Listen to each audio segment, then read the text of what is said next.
ಆಸರ ಟಿವಿಯ ಎಲ್ಲ ವೀಕ್ಷಕರಿಗೂ ಯವನಸ್ಥ ನಿರೀಕ್ಷೆ ಈ ಕಾರ್ಯಕ್ರಮಕ್ಕೆ ಆತ್ಮೀಯ ಸ್ವಾಗತ.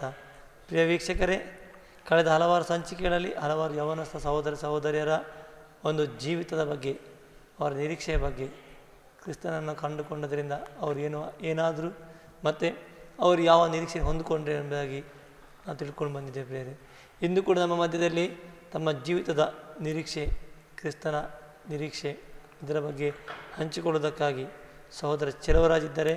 ಅವರನ್ನು ನಿಮ್ಮೆಲ್ಲರ ಪರವಾಗಿ ಹಾಗೂ ಆಸರ ಟಿವಿ ಪರವಾಗಿ ಆತ್ಮಿಕವಾಗಿ ಸ್ವಾಗತಿಸ್ತೇನೆ. ಬ್ರದರ್, ನಿಮಗೆ ಸ್ವಾಗತ. ಬ್ರದರ್, ನೀವು ಏನು ಮಾಡ್ಕೊಂಡಿದ್ದೀರಿ ಈಗ? ನಾವು ವರ್ಕ್ ಮಾಡ್ತಿದ್ದೀನಿ, ಕೆಲಸ. ಏನು ಕೆಲಸ ಮಾಡ್ತಿದ್ದೀರಾ? ಕೂಲಿ ಕೆಲಸನೇ. ಕೂಲಿ ಕೆಲಸ ಮಾಡ್ತಿದ್ದೀರಾ? ಓಕೆ. ನಿಮ್ಮ ತಂದೆ ತಾಯಿ ಏನು ಮಾಡ್ತಾಯಿದ್ರು? ತಂದೆ ತಾಯಿ ಮುಂಚೆ 2000 ಇಸ್ವಿಯಲ್ಲಿ 2002ರಲ್ಲಿ ತುಂಬ ಕೂಲಿ ಮಾಡ್ತಿದ್ರು. ತಂದೆ ತಾಯಿ ಮನೆಗಿದ್ರು, ತಂದೆ ತುಂಬ ಕೂಲಿ ಮಾಡಿ ತುಂಬ ಕುಡಿತಿದ್ರು. ತಾಯಿ ಮನೇಲಿ ಇರ್ತಿದ್ರಾ? ಮನೇಲಿ ಇರ್ತಿದ್ರು. ಓಕೆ. ನಾವು 3 ಜನ ಮಕ್ಕಳು. 3 ಜನ ಮಕ್ಕಳು. ನೀವು? ನಾನು ಕೊನೆಯವನು, ಲಾಸ್ಟ್. ಕೊನೆಯವರು? ಅಣ್ಣ ಫಸ್ಟು, ಎರಡನೇದು ಅಕ್ಕ.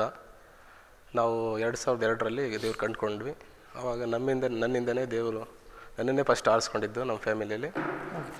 ಓಕೆ. ನಿಮಗೆ ನೀವು ಕಲಿಯುವ ಶಾಲೆ ಹೋಗಿದ್ದೀರಾ? ಹೋಗಿದ್ದೀನಿ. ಎಷ್ಟನೇ ಕ್ಲಾಸ್ ತನಕ ಹೋಗಿದ್ದೀರಿ? ಪಿ ಯು ಸಿ ತನಕ ಹೋಗಿದ್ದೀರಿ.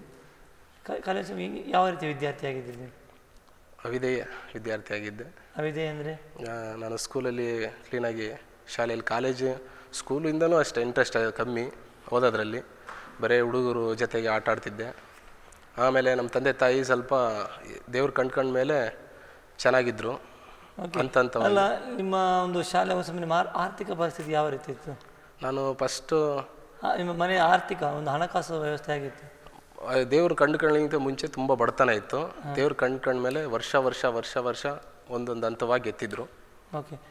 ಅಂದರೆ ನಿಮ್ಮ ತಂದೆ ತಾಯಿ ಮೊದಲು ಕ್ರಿಸ್ತನ ಕಂಡುಕೊಂಡದ? ನಾನು ಸಣ್ಣನಾಗಿದ್ದೆ. ನೀವು ಅದಕ್ಕಿಂತ ಮೊದಲು ಕ್ರಿಸ್ತನ ಅರಿಯುತ್ತೆ ನಿಮಗೆ? ಇಲ್ಲ, ನಾನು ಸಣ್ಣನು. ದೇವರು ಯೇಸು ಸ್ವಾಮಿ ಅಂದರೆ ಒಳ್ಳೇದು ಮಾಡ್ತಾರೆ, ಅದೊಂದೇ ಗೊತ್ತು ನನಗೆ. ಹೇಗೆ ಗೊತ್ತು? ಹೋಗಿ ಅಂದರೆ ಹೇಳಿದರು ಒಂದು ಸೇವಕರು, ಸಭೆ ಸೇವಕರಲ್ಲಿ. ನಾವು ಟ್ಯೂಷನ್ಗೆ ಹೋಗ್ತಿದ್ವಿ ಸಣ್ಣದರಲ್ಲಿ. ನಾನು ಒಂದು 4th ಸ್ಟ್ಯಾಂಡರ್ಡ್ ಇರಬೇಕು, 4ನೇ ಕ್ಲಾಸು.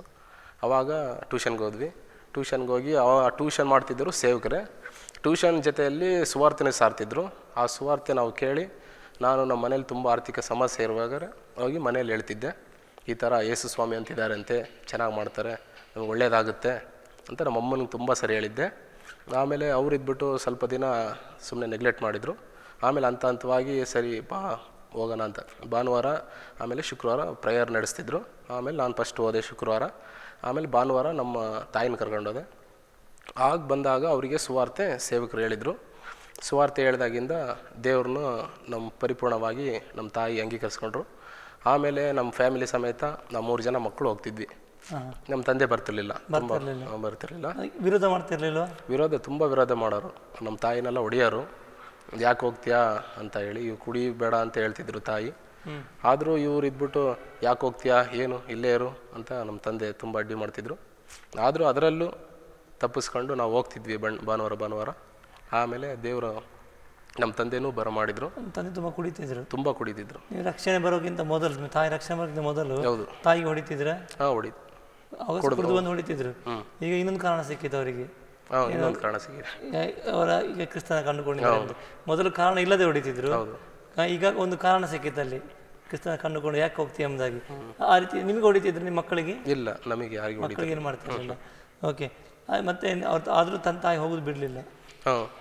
ಬಿಡಲಿಲ್ಲ. ನಾವು ಸಮೇತ ಕುಟುಂಬ ಹೋಗ್ತಿದ್ವಿ. ಆಮೇಲೆ ಹಂತವಾಗಿ ನಮ್ಮ ಅಪ್ಪಾಜಿಗೆ ತಿಳಿಸಿ ಅವರು ನಮ್ಮ ತಂದೆಯವರು ಬಂದರು. ಅವರು ರಕ್ಷಣೆ ನಂತರ ಪುನಃ ಚಟಗಳು ಮುಂದುವರಿತಿದ್ದ? ಇಲ್ಲ, ಒಂದೇ ಟೈಮ್ ಅವರು ಬಿಟ್ಟಿದ್ದು. ದೇವರು ಅವ್ರನ್ನ ಪರಿಪೂರ್ಣವಾಗಿ ಚೇಂಜ್ ಮಾಡಿದರು. ಇಲ್ಲಿವರೆಗೂ ಏನೂ ಇಲ್ಲ, ದೇವರು ಸಾಕ್ಷಿಯಾಗಿ ನಿಲ್ಲಿಸಿದ್ದಾರೆ. ಆ ಟೈಮಲ್ಲಿ ನಿಮಗೆ ಎಷ್ಟು ವರ್ಷ? ನನಗೆ ಒಂದು ಸುಮಾರು 10 ವರ್ಷ ಇರ್ಬೋದು. 10 ವರ್ಷ. ನಮ್ಮ ತಂದೆ ಬರ್ಬೇಕಾರೆ ನಾನು ದೇವ್ರು ಕಂಡ್ಕೊಂಡಿದ್ದು 8 ವರ್ಷಕ್ಕೆ. 8 ವರ್ಷಕ್ಕೆ ಕಂಡುಕೊಂಡ್ರಿ. ಓಕೆ ಬ್ರದರ್, ಈಗ ನಿಮ್ಮ ಒಂದು ಕುಟುಂಬ, ನೀವು ಕುಟುಂಬವಾಗಿ ಕ್ರಿಸ್ತನ ಕಡೆ ಬರುವಾಗ ನಿಮ್ಮ ಉಳಿದ ಅಥವಾ ನಿಮ್ಮ ನೆರೆಕರೆಯವರು ಅಥವಾ ನಿಮ್ಮ ನೆಂಟರಿಸ್ಟ್ಗಳು ಅದಕ್ಕೇನು ವಿರೋಧ ಮಾಡ್ತಾ ಇರಲಿಲ್ಲ? ತುಂಬ ವಿರೋಧ ಮಾಡ್ತಿದ್ರು ಸ್ಟಾರ್ಟಿಂಗಲ್ಲಿ. ಆಮೇಲೆ ಅವರಿಗೂ ನಮಗೂ ಸಂಪರ್ಕ ಇರಲಿಲ್ಲ, ಯಾಕಂದರೆ ನಾವು ಬಡತನದಲ್ಲಿ ಇದ್ವಲ್ಲ. ಹಂಗಾಗಿ ಯಾರು ಅಷ್ಟು ಇಷ್ಟಪಡ್ತಿರ್ಲಿಲ್ಲ. ಆಮೇಲೆ ನಮ್ಮ ತಂದೆ ದೇವರು ಕಂಡ್ಕೊಂಡ್ಮೇಲೆ ತುಂಬ ಆಶೀರ್ವಾದ ಪಡಿಸಲು ತುಂಬ ಆಶೀರ್ವಾದ ಮಾಡಿದರು. ಅವತ್ತಿಂದ ಕಂಡ್ಕೊಂಡಾಗ ಅಭಿವೃದ್ಧಿ ಕಡೆ ಹೋಗ್ತಿರ್ಬೇಕಾದ್ರೆ ಆಮೇಲೆ ಬಂದು ಅವ್ರು ಏನು ಅನ್ನಲಿಲ್ಲ, ಯಾಕಂದರೆ ನಮ್ಮ ಅಭಿವೃದ್ಧಿ ನೋಡಿ ಅವರೇ ಆಶ್ಚರ್ಯ ಪಡ್ತಿದ್ರು. ತಂದೆ ಕುಡಿಯುವಂಥ ವಿಷಯ ಗೊತ್ತಿತ್ತು ಅವರಿಗೆ ಮೊದಲು? ಮೊದಲೆಲ್ಲ ಕುಡಿಯೋಬೇಕಾದ್ರೆ ದೂರ ಇದ್ದರು. ಆಮೇಲೆ ಚೆನ್ನಾಗಾದ್ಮೇಲೆ ಹತ್ರ ಬಂದರು, ಆದರೆ ಯಾವ ಅಡ್ಡಿ ಮಾಡಲಿಲ್ಲ. ಅಂದರೆ ನೀವು ಅವ್ರಿಗೆ ಕೂಡ ಸ್ವಾರ್ಥ ಸಾರಿದೆ ಏನಾದರೂ? ಸಾರಿದೆ. ಓಕೆ, ಈಗ ಅದು ನಿಮ್ಮ ಕುಟುಂಬದ ಆಯ್ತು. ನಿಮ್ಮ ಬಗ್ಗೆ ನೀವು 8ನೇ ವಯಸ್ಸಿರ್ಬೇಕಾದ್ರೆ ಕ್ರಿಸ್ತನ ಅಂಗೀಕಾರ ಮಾಡ್ಕೊಂಡ್ರಿ. ಅದ ನಂತರ ನೀವು ಕ್ರಿಸ್ತನ ವಾಕ್ಯ ಪ್ರಕಾರ ನಡೀತಾ ಬಂದ್ರ? ನಡೀತಾ ಬಂದೆ. ಆದರೆ ಸ್ವಲ್ಪ ಅದೇ PUC ಕಾಲೇಜ್ ಟೈಮಲ್ಲಿ ಸ್ವಲ್ಪ ಲೋಕದ ಕಡೆ ಹೋಗಿದ್ದೆ. ಆದರೂ ದೇವರ ಪ್ರೀತಿ ನಾನು ಬಿಡಲಿಲ್ಲ. ಎಳ್ಕೊಂಬಂದು ದೇವ್ರ ಸನ್ನಿಧಾನದಲ್ಲಿ ದೇವರ ಮಗನಾಗಿ ಬಾಳುವಂತೆ ಸಹಾಯ ಮಾಡಿ. ಒಂದು ಯವನ ಪ್ರಾಯದಲ್ಲಿ ಸ್ವಲ್ಪ ಜಾರಿ ಹೋಗುವಂಥ ಅನುಭವ ಬಂತು. ಅನುಭವ ಅಂದರೆ ಏನಾಯ್ತು ನಿಮಗೆ ಅಲ್ಲಿ? ಏನೂ ಇಲ್ಲ, ಕಾಲೇಜ್ ಲೈಫಲ್ಲಿ ನಾ ಸಣ್ಣದ್ರಲ್ಲಿ ದೇವ್ರು ಕಂಡ್ಕಣ್ಣ, ಅದರಲ್ಲಿ ಯಾವ ಹಿಂಗೆ ಲೋಕದ ವಿಷಯ ಗೊತ್ತಾಗಿರಲಿಲ್ಲ ನನಗೆ. ಆಮೇಲೆ ಕಾಲೇಜ್ ಮೆಟ್ಲು ಹೋದಾಗ ಹುಡುಗರು ಫ್ರೆಂಡ್ಶಿಪ್ ಜೊತೆಯಲ್ಲಿ ಅವ್ರ ಜೊತೆಗೆ ಸುತ್ತರಿಯೋದು, ಅವ್ರ ಜೊತೆಯಲ್ಲಿ ಇದ್ದು ಫ್ರೆಂಡ್ಶಿಪ್ಪಲ್ಲಿ ಪಳದು ಆಯ್ತು ಮಾಡ್ತಿದ್ರಿ. ಈ ಕಾಲೇಜಲ್ಲಿ ನಡೀತಿರುವಂಥ ಆ ಕಾರ್ಯಗಳು ಅಂದರೆ ಪ್ರೀತಿ ಪ್ರೇಮ ಇದೆಲ್ಲ ಬಿದ್ದೋಗಿದ್ರೆ? ಅದರಲ್ಲಿ ಏನು ಬಿದ್ದಿಲ್ಲ. ಅದೇನು ಬಿದ್ದೋಗಲಿಲ್ಲ. ಹುಡುಗಿಯರು ಚುಡಾಯಿಸುವಂಥದ್ದು ಅದೇನು ಮಾಡ್ತಾ ಇರಲಿಲ್ಲ? ಇಲ್ಲ, ಮಾಡ್ತಿರ್ಲಿಲ್ಲ. ಆ ರೀತಿ ಮಾಡ್ತಾ ಮಾಡುವಂಥ ಹುಡುಗರ ಜೊತೆಗೆ ಇರ್ತಿದ್ದೆ, ನಾನು ಮಾಡ್ತಿರ್ಲಿಲ್ಲ. ನೀವು ಮಾಡ್ತಾ ಇರಲಿಲ್ಲ. ಓಕೆ, ಅಂದರೆ ಹುಡುಗರೊಟ್ಟಿಗೆ ನೀವು ಸೇರ್ತಾ ಇದ್ರಿ ಅಷ್ಟೇ? ಸೇರ್ತಿದ್ದೆ. ಓಕೆ, ಅದನ್ನು ನೀವು ತಿರುಗಿ ಬರೋ ಮಾನಸಾಂತರ ಯಾವಾಗ ಹೊಂದ್ಕೊಂಡ್ರಿ?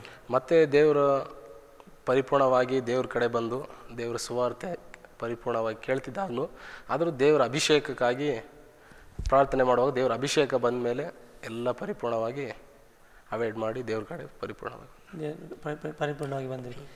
ಈಗ ನಿಮ್ಮ ಹಳೆ ಅಂದರೆ ನೀವು ಕಾಲೇಜ್ನಲ್ಲಿ ನೀವು ಸ್ವಲ್ಪ ಮಾರ್ಗ ತಪ್ಪಿದಂತ ಹೋಗಿ ಪರಿಸ್ಥಿತಿ ಬಂದು, ಯಾಕೆಂದರೆ ಅಂಥ ಫ್ರೆಂಡ್ಸ್ಗಳೊಟ್ಟಿಗೆ ಸೇರಿ ಆ ರೀತಿ ನಿಮ್ಮ ಒಂದು ಸ್ನೇಹಿತರು ಆ ರೀತಿಯವರಿದ್ದರು. ನಂತರ ನೀವು ಪುನಃ ತಿರುಗಿ ದೇವರ ಕಡೆ ಪಶ್ಚಾತ್ತಾಪ ತಿರುಗಿ ಬಂದ ನಂತರ ಆ ಫ್ರೆಂಡ್ಸ್ನವ್ರು ನಿಮ್ಮನ್ನು ಕರೀತಿರ್ಲಿಲ್ಲ ತಿರುಗಿ? ಅವರು ಕರಿತಿದ್ರು, ಆದರೂ ನಾನು ಹೋಗ್ತಿರ್ಲಿಲ್ಲ. ಸ್ವಲ್ಪ ದಿನ ಅವರಿಗೂ ನಮಗೆ ನಾನು ಸಭೆಗೆ ಇಲ್ಲಿ ದೇವರಲ್ಲಿ ಅತಿ ಆಸಕ್ತಿ ಇರೋದರಿಂದ ಅವರು ತುಂಬ ಹಿಂಸೆ ಮಾಡೋರು. ಫ್ರೆಂಡ್ಶಿಪ್ಪು ಬಾ ಅಂತ ನಾ ಇದ್ಬಿಟ್ಟು ಇಲ್ಲ ಬರೋದಿಲ್ಲ ಅಂಥೇಳಿ 1 ಟೈಮ್ 2 ಟೈಮ್ 3 ಟೈಮ್ ಈ ಥರ ಅವ್ರನ್ನ ಅವಾಯ್ಡ್ ಮಾಡಿದೆ. ಆಮೇಲೆ ದೇವ್ರು ಪರಿಪೂರ್ಣವಾಗಿ ಇಲ್ಲಿ ಬಂದಾಗ ನಾನು ಇದ್ದ ಲೈಫು ಚೇಂಜ್ ಆಯಿತು. ದೇವರು ಪರಿಪೂರ್ಣವಾಗಿ ಚೇಂಜ್ ಮಾಡಿದರು. ಚೇಂಜ್ ಮಾಡಿದಾಗ ನನ್ನ ಸಪ್ರೇಟ್ ಆದೆ. ಆವಾಗ ಯಾರು ಏನು ಅನ್ನಲಿಲ್ಲ. ನನ್ನ ನೋಡಿ ನನ್ನ ಜೊತೆಗಿದ್ದರು ಯಾರು ನನ್ನಷ್ಟು ಇಲ್ಲ, ಯಾಕೆಂದರೆ ದೇವರ ಆಶೀರ್ವಾದದಲ್ಲಿ ಚೆನ್ನಾಗಿದ್ದೀನಿ. ಆದರೆ ಅವರು ಇದು ನೋಡಿ ನನ್ನೇನು ಏನು ಹತ್ರ ಬರಲಿಲ್ಲದಂಗೆ ನನ್ನ ಪಾಡಿ ನಾನು ಬಿಟ್ಟಿದ್ದಾರೆ. ನಾನು ಸ್ವಾರ್ಥ ಹೇಳ್ತೀನಿ, ಅವಾಗ ಕ್ರಿಸ್ಮಸ್ಸು ಯಾವ್ದಾದ್ರು ಮೀಟಿಂಗ್ ಇದ್ದಾಗ ಬರ್ತಾರೆ.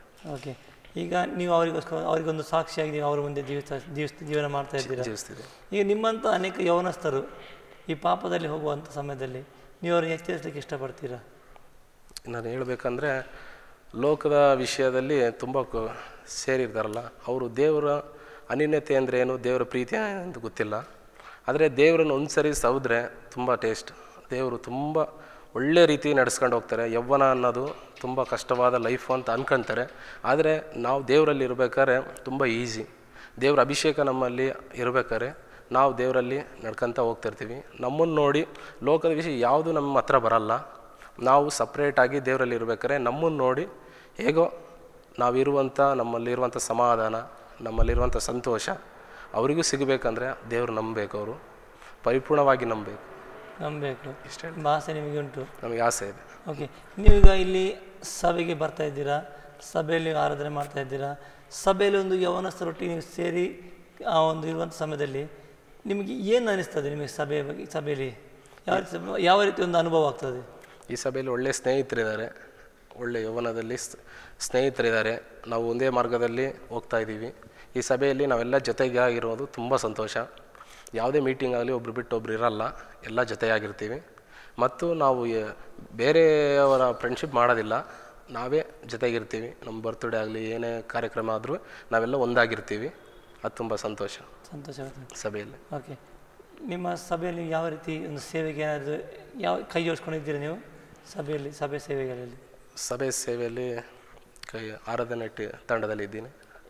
ಆರಾಧನೆ ವರ್ಷಿಪ್ ಮಾಡ್ತೀರಿ? Worship leader? ರಿದಮ್ ಪ್ಯಾಡ್ ಬಾರಿಸ್ತೀರಿ? ಪ್ಯಾಡ್ ಪ್ಲೇ ಮಾಡ್ತೀವಿ. ಓಕೆ, ನೀವು ಅದು ಕಲ್ತದ್ದ ಹೇಗೆ? ಕಲ್ತದ್ದು ಸ್ಕೂಲಿಗೆ ಹೋಗಿ ಕಲ್ತ್ರಿ ಅದನ್ನು? ಹೌದು. ನಿಮ್ಗೆ ಅದ್ರಲ್ಲಿ ಇಂಟ್ರೆಸ್ಟ್ ಇತ್ತಾ? ಇಂಟ್ರೆಸ್ಟ್ ಇತ್ತು. ಇಲ್ಲಿ ನಮ್ಮ ಸಭೆಯಲ್ಲಿ ಫಸ್ಟು ಡ್ರಮ್ಸ್ ಇತ್ತು. ಹಾಂ ಅವಾಗ ಆ ಡ್ರಮ್ಸನ್ನು ಪ್ಲೇ ಮಾಡೋದಕ್ಕೆ ಹೊರಗಿಂದ ಬರ್ತಿದ್ರು ಮೀಟಿಂಗ್ಗಳಿಗೆ. ಅವ್ರು ಪ್ಲೇ ಮಾಡ್ಬೇಕಾದ್ರೆ ನಮಗೆ ಒಂದು ಆಸೆ ಆಗ್ತಿತ್ತು, ದೇವರಿಗೋಸ್ಕರ ನಾವು ಪ್ಲೇ ಮಾಡಬೇಕಂತ. ಆ ಆಸೆನೂ ದೇವರೇ ಇಟ್ಟಿದ್ರು, ಆ ಆಸೆನೂ ದೇವರೇ ಪೂರೈಸಿದ್ರು. ಮತ್ತು ಫಸ್ಟು ಆಮೇಲೆ ನಮ್ಮ ಸಭೆಯಲ್ಲಿ ಡ್ರಮ್ಸ್ ಕೊಟ್ಟರು, ಅದನ್ನು ಪ್ಲೇ ಮಾಡ್ತಿದ್ದೆ. ಆಮೇಲೆ ಡ್ರಮ್ಸ್ ಆದಮೇಲೆ ಅದನ್ನು ಅವಾಯ್ಡ್ ಮಾಡಿ ಅದನ್ನು ಬಿಟ್ಟು ಮತ್ತೆ ರಿದಮ್ ಪ್ಯಾಡು ತಗೊಂಡ್ರು. ಅದನ್ನು ದೇವರು ಇದುವರೆಗೂ ನಡೆಸ್ತಾ ಬಂದಿದ್ದಾರೆ. ನೀವು ನಡೆಸ್ತಾ ಇದ್ದೀನಿ, ಅದು ನೀವು ನುಡಿಸ್ತೀರ, ನುಡಿಸ್ತಾ ಇದ್ದೀನಿ. ಕರ್ತನ ನಾಮದ ಮಹಿಮೆಗೋಸ್ಕರ ನಿಮ್ಮ ತಲಾಂತಗಳು ನೀವು ಉಪಯೋಗಿಸ್ತಾ ಇದ್ದೀರಾ. ನಿಮ್ಮ ಸೇವಕರ ಬಗ್ಗೆ ನೀವು ಏನು ಹೇಳಲಿಕ್ಕೆ ಇಷ್ಟಪಡ್ತೀರಾ? ಸೇವಕರು ಅವರು ಸೇವೆಯಲ್ಲಿ ತುಂಬ ಪ್ರಯಾಸ ಪಡ್ತಾರೆ, ನಮ್ಮ ಜೊತೆ ತುಂಬ ಅನುಭವಗಳನ್ನು ಹೇಳ್ತಾರೆ. ಆಮೇಲೆ ಒಂದು ಫ್ರೆಂಡ್ಸ್ ಸಮಯದಲ್ಲಿ ಫ್ರೆಂಡ್ ಆಗಿರ್ತಾರೆ, ತಂದೆಯ ಸ್ಥಾನದಲ್ಲಿ ತಂದೆಯಾಗಿರ್ತಾರೆ. ಎಲ್ಲ ಸಮಯದಲ್ಲಿ ಯಾವ ಮಾರ್ಗದಲ್ಲಿ ಹೋಗಬೇಕು ಏನಂತ ತಿಳಿಸ್ಕೊಡ್ಬೇಕಾದ್ರೆ ನಮಗೆ ಒಂದೊಂದು ಸಮಯದಲ್ಲಿ ದುಃಖ ಆಗುತ್ತೆ. ಆದರೂ ಅವ್ರು ಹೇಳೋದು ಸ್ವಲ್ಪ ದಿನ ಆದಮೇಲೆ ಪಕ್ಕಾ ಗೊತ್ತಾಗುತ್ತೆ ಅವ್ರು ಹೇಳಿದ್ದು ಏನಕ್ಕೆ ಅಂತ. ತುಂಬ ಆತ್ಮಿಕದಲ್ಲಿ ತುಂಬ ಒಳ್ಳೆ ಚೆನ್ನಾಗಿ ನಡೆಸ್ತಾ ಇದ್ದಾರೆ. ಓಕೆ, ನಿಮ್ಮ ಮುಂದೆ ಏನು ಮಾಡಬೇಕು, ನಿಮ್ಮ ನಿರೀಕ್ಷೆ ಏನಾಗಿದೆ, ಏನು ಮಾಡಬೇಕಂತ ಇದ್ದೀರಾ? ನಮ್ಮ ನಿರೀಕ್ಷೆ ದೇವ್ರಿಗಾಗಿ ಏನಾದರೂ ಒಂದು ಮಾಡಬೇಕಂತ. ದೇವರು ನಮ್ಮಲ್ಲಿ ಏನು ಕಾರ್ಯಗಳನ್ನು ನಡೆಸ್ತಾನೋ ಅದು ನಡೆಸಲಿ, ನಾವು ಯಾವಾಗಲೂ ಸಿದ್ಧವಾಗಿದೆ. ಪ್ರಾರ್ಥನೆ ಮಾಡ್ತೀರಾ? ಮಾಡ್ತೀವಿ. ಪ್ರಾರ್ಥನೆ ಮಾಡ್ತೀವಿ. ಬೈಬಲ್ ಧ್ಯಾನ ಮಾಡ್ತೀರಾ? ಕುಟುಂಬ ಪ್ರಾರ್ಥನೆ ಇದೆ, ಮನೆ ಕುಟುಂಬ ಪ್ರಾರ್ಥನೆ ಮಾಡ್ತಾ ಇದ್ದೀರಾ? ಬೆಳಿಗ್ಗೆ ಸಂಜೆ ಕುಟುಂಬ ಪ್ರಾರ್ಥನೆ ಮಾಡ್ತೀರಾ? ನಿಮ್ಮ ಕುಟುಂಬದಲ್ಲಿ ಈಗ ಐಕ್ಯತೆ ಇದೆಯಾ? ತುಂಬ ಚೆನ್ನಾಗಿದೆ. ಆರ್ಥಿಕ ಕೊರತೆ ತುಂಬ ಇತ್ತು, ಇವಾಗ ದೇವರು ತುಂಬ ಅಭಿವೃದ್ಧಿ ಕಡೆ ಎತ್ತಿದ್ದಾರೆ. ಎಲ್ಲ ಒಬ್ಬರಿಗೊಬ್ಬರು ಅನ್ಯೂನ್ಯತೆಯಲ್ಲಿದ್ದೇವೆ, ಒಂದೇ ಕುಟುಂಬವಾಗಿ. ಈಗ ನಿಮ್ಮ ನೆರೆಕರೆಯವರು, ಅದರ ಪಕ್ಕದ ಮನೆ ಇರುವಂಥವ್ರು ನಿಮ್ಮ ಜೀವಿತ ನೋಡಿ ಏನು ಹೇಳ್ತಾರೆ? ಅವರು ತುಂಬ ಆಶ್ಚರ್ಯ ಪಡ್ತಾರೆ, ಹಿಂಗಿದ್ದರು ಹಿಂಗಾಗಿದ್ದಾರೆ ಅಂತ. ಆದರೂ ಅವರಲ್ಲಿ ಏನೋ ಸ್ವಲ್ಪ ಅಸಡ್ಡೆ, ಸ್ವಲ್ಪ ದೇವರ ಸಭೆ ಬರೋದಕ್ಕೆ ಅವ್ರಿಗೇನೋ ಸರಿಯಾಗಿ ದೇವರನ್ನು ಕಂಡುಕೊಂಡಿಲ್ಲ. ಒಟ್ಟು ನೋಡ್ತಾರೆ, ಚೆನ್ನಾಗಿದ್ದಾರೆ, ನಾವು ಹೋಗೋಣ ಅನಿಸುತ್ತೆ, ಆದರೂ ಬರೋದಿಲ್ಲ. ಸುತ್ತಮುತ್ತ ಒಂದಲ್ಲ ಒಂದಿನ ಬರ್ತಾರೆ.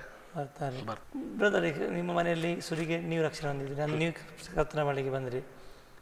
ಈಗ ನೀವು ಆವಾಗ ಬಾಲ್ಯ ಪ್ರಾಯದಲ್ಲಿ ನೀವು ಕ್ರಿಸ್ತ ಕಡೆಗೆ ಸಂಪೂರ್ಣವಾಗಿ ತಿರುಗಿ ದೀಕ್ಷಾ ಸ್ಥಾನ ಯಾವಾಗ ತಗೊಂಡ್ರಿ? ದೀಕ್ಷಾ ಸ್ಥಾನ ಬಂದು ನಾನು PUC ಓದ್ಬೇಕಾದ್ರೆ ಅದೇ ಹಿಂಜಾರಿ ಹೋಗಿ ತಿರುಗಿ ಬಂದಾಗ ದೀಕ್ಷಾ ಸ್ಥಾನ ಪಡ್ಕೊಂಡು ಅಲ್ಲೇ ದೀಕ್ಷಾ ಸ್ಥಾನ ತಗೊಂಡ್ರಿ. ಓಕೆ, ನಿಮ್ಮ ಕುಟುಂಬದಲ್ಲಿ ನಿಮ್ಮೊಟ್ಟಿಗೆ ನಿಮ್ಮ ಸಹೋದರರು, ನಿಮ್ಮ ತಂದೆ ತಾಯಿ ಎಲ್ಲರೂ ರಕ್ಷಣೆ ಹೊಂದಿದ್ರು, ಸಹೋದರರು ಕೂಡ ರಕ್ಷಣೆ ಹೊಂದಿದ್ರ? ಸಹೋದರಿಯರು ನಾವು ಒಂದೇ ಸಮಯದಲ್ಲಿ 3 ಜನನು ಸಣ್ಣವರು ಇರ್ಬೇಕಾದ್ರೆ ದೇವ್ರನ್ನ ಕಂಡುಕೊಂಡ್ರು. ಈಗ ಏನ್ ಮಾಡ್ತಿದ್ದಾರೆ ನಿಮ್ಮ ಅಣ್ಣ? ಅಣ್ಣ ಬಿಸ್ನೆಸ್ ಮಾಡ್ತಿದ್ದಾರೆ, ಆಮೇಲೆ ಅಕ್ಕ ಹೌಸ್ ವೈಫು, ಇಬ್ಬರಿಗೂ ಮದುವೆ ಆಗಿದೆ. ಅಣ್ಣ ಅಕ್ಕ ಇಬ್ಬರಿಗೂ ಮದುವೆ ಆಗಿದೆ, ಎಲ್ಲ ಒಂದೇ ಕಡೆ ಇದೀವಿ, ಒಂದೇ ಫ್ಯಾಮಿಲಿ ಆಗಿ. ಅವರಿಗೆ ಮದುವೆ ಅಂತ ಅವರ ಅಕ್ಕ ಗಂಡ ಅವರು ದೇವ್ರು ಕಂಡುಕೊಂಡಿದ್ದಾರೆ. ಓಕೆ, ಸಂಪೂರ್ಣ ಒಟ್ಟಾಗಿ ನೀವು ಇದ್ದೀರಿ, ಈಗ ಒಂದೇ ಕುಟುಂಬವಾಗಿದ್ದೇವೆ. ಸಂತೋಷವಾದ. ಇನ್ನು ಕ್ರಿಸ್ತನಿಗೆ ಇನ್ನೂ ಹೆಚ್ಚಾಗಿ ಪ್ರಕಾಶಿಸಿರಿ. ದೇವರು ನಿಮ್ಮನ್ನು ಇನ್ನೂ ಹೆಚ್ಚಾಗಿ ಆಶೀರ್ವಾದ ಮಾಡಲಿ. ಇನ್ನೂ ಅನೇಕ ಜನರಿಗೆ ನೀವು ರಕ್ಷಣೆಯಿಂದ ನಡೆಸುವಂಥ ಒಂದು ವ್ಯಕ್ತಿಯನ್ನಾಗಿ ದೇವರು ನಿಮ್ಮ ಮಾರ್ಪಡಿಸಲಿ. ಅಷ್ಟು ಮಾತ್ರ ನೀವು ಮಾಡ್ತಿರುವಂಥ ಕೆಲಸಗಳಿಗೆ ಕೂಡ ದೇವರು ನಿಮ್ಮೊಂದಿಗಿದ್ದು ಕಾಪಾಡಿ ನಡೆಸಲಿ ನಾವು ಪ್ರಾರ್ಥಿಸ್ತೇವೆ. ಇಲ್ಲವರೆಗೆ ಬಂದು ನಿಮ್ಮ ಸಾಕ್ಷಿ ಹಂಚಿಕೊಂಡು ನಿಮಗೆ ಧನ್ಯವಾದಗಳು. ಪ್ರಿಯ ವೀಕ್ಷಕರೇ, ಸಹೋದರ ಚೆಲುವರಾಜ್ ಇವರ ಒಂದು ಯೌವನದ ನಿರೀಕ್ಷೆಯನ್ನು ಕೇಳಿಕೊಂಡಿದ್ದಾರೆ. ಅವರು ಕೂಡ ಕರ್ತನನ್ನು ಅಂಗೀಕಾರ ಮಾಡಿಕೊಂಡು ಈ ಯೌವನದ ಒಂದು ಇಚ್ಛೆಯಲ್ಲಿ, ಒಂದು ಯೌವನದ ಪ್ರಾಯ ಬರುವ ಸಮಯದಲ್ಲಿ ಕ್ರಿಸ್ತನನ್ನು ಒಂದು ಕಂಡುಕೊಂಡಂಥ ವ್ಯಕ್ತಿಯಾಗಿದ್ದರೂ ಕೂಡ ಈ ಲೋಕದ ಆಸೆ ಬರುವಂಥ ಸಮಯದಲ್ಲಿ ಸ್ವಲ್ಪದರಲ್ಲಿ ಅವರು ಕ್ರಿಸ್ತನ ಜಾರಿ ಹೋದರು. ಆದರೂ ಕೂಡ ಕ್ರಿಸ್ತನ ಮೇರೆಗೆ ತಿರುಗಿ ಪಶ್ಚಾತ್ತಾಪದಲ್ಲಿ ಬರುವ ಸಮಯದಲ್ಲಿ ಕ್ರಿಸ್ತನ ಆತನ ತಿರುಗಿ ಸೇರಿಸಿಕೊಂಡು ಈಗ ಆತನನ್ನು ಅನೇಕ ಜನರಿಗೋಸ್ಕರ ಒಂದು ಆಶೀರ್ವಾದ ನಿಧಿಯಾಗಿ ಇಟ್ಟಿದ್ದಾರೆ. ಪ್ರಿಯರೇ, ನೀವು ಕೂಡ ಒಂದು ವೇಳೆ ಕ್ರಿಸ್ತನ ಕಂಡುಕೊಂಡಂಥ ವ್ಯಕ್ತಿಯಾಗಿರ್ಬೋದು. ಆದರೆ ದೇವರ ವಾಕ್ಯದಿಂದ ದೂರ ಹೋಗಿರುವುದಾಗಿದ್ದರೆ, ದೇವರ ವಾಕ್ಯವನ್ನು ಅಸಡ್ಡೆ ಮಾಡಿರುವುದಾಗಿದ್ದರೆ, ಕ್ರಿಸ್ತನನ್ನು ಬಿಟ್ಟು ಬೇರೆ ಕಡೆ ನೀವು ಹೋಗಿರುವುದಾದರೆ ಹಿಂದೆ ಮಾನಸಾಂತರ ಹೊಂದಿ. ಯಾಕಂದರೆ ಕರ್ತನು ಯಾವಾಗ ಬರ್ತಾನೆ ಹೇಳಲಿಕ್ಕೆ ಸಾಧ್ಯ ಇಲ್ಲ. ಪ್ರಿಯರೇ, ಇಂದು ಕರ್ತನು ಬರುವುದಾದರೆ ನಿಮ್ಮ ಪರಿಸ್ಥಿತಿ ಏನಾಗಿರುವುದು ಯೋಚಿಸಿ. ಮುಂದಿನ ಸಂಚಿಕೆಯಲ್ಲಿ ಇನ್ನೊಂದು ವ್ಯಕ್ತಿಯೊಂದಿಗೆ ನಾವು ಮುಂದೆ ಬರಲಿಕ್ಕಿದ್ದೇವೆ. ಅಲ್ಲಿವರೆಗೆ ತಪ್ಪದೇ ವೀಕ್ಷಿಸಿ ಆಶ್ಚರ್ಯ ಟಿವಿ. ವಂದನೆಗಳು.